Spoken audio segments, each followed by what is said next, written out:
I'm going to share with you the 7 steps I discovered through my journey with fibromyalgia that freed me from my imprisonment of what I call being a health hostage, held by, guess who?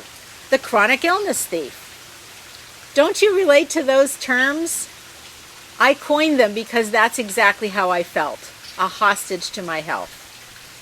I imagine you feel that way too sometimes. I hope to inspire you to have the courage and the motivation that, like me, you too can transform your relationship to your health and to live life fully, even within the context of living with a chronic illness. If I can do it, you can do it. Because all of us have this great divine uniqueness within us. It's what that spark is within us that connects us to all that is, and most importantly, to what we uniquely have to offer the world.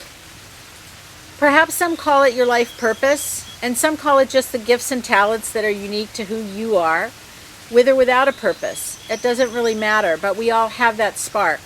But when you have a debilitating condition like fibromyalgia, that spark can seem to go out.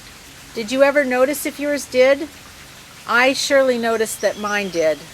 As a result of a car accident, my sudden descent into the depths of disability was a devastating turn in the road that I never expected to happen to me.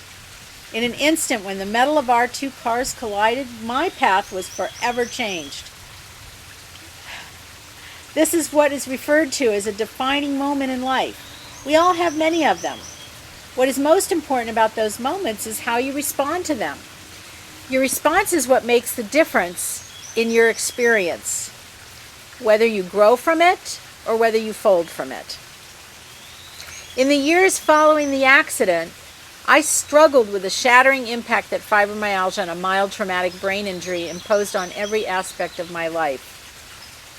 I felt like I was imprisoned in my own body, and I was consumed daily by the physical symptom management required just to get through the day.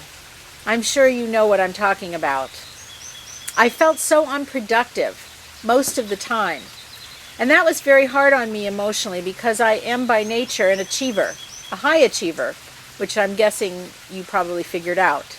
And I'm guessing many of you, too, can relate to that experience. It took me many years, but I finally freed myself from looking at my life through the lens of fibromyalgia. And I've been en route to my greatness and fulfilling my life purpose to help others who are like me ever since. All of this has been possible because I finally discovered my get out of jail card. And I'm passing it on to you through this workbook. Unfortunately for me, there was no roadmap like my 7 steps of hope out of the psychological, emotional, and spiritual aspects of living with a debilitating illness like fibromyalgia. And these aspects are, without a doubt, just as devastating as the physical symptoms. And for some of us, like me, that's even more true. And that is why I wrote the book as the first book in my 7 Steps of Hope series and subtitled it Healing the Emotional, Mental, and Spiritual Impact of Chronic Illness and Disability.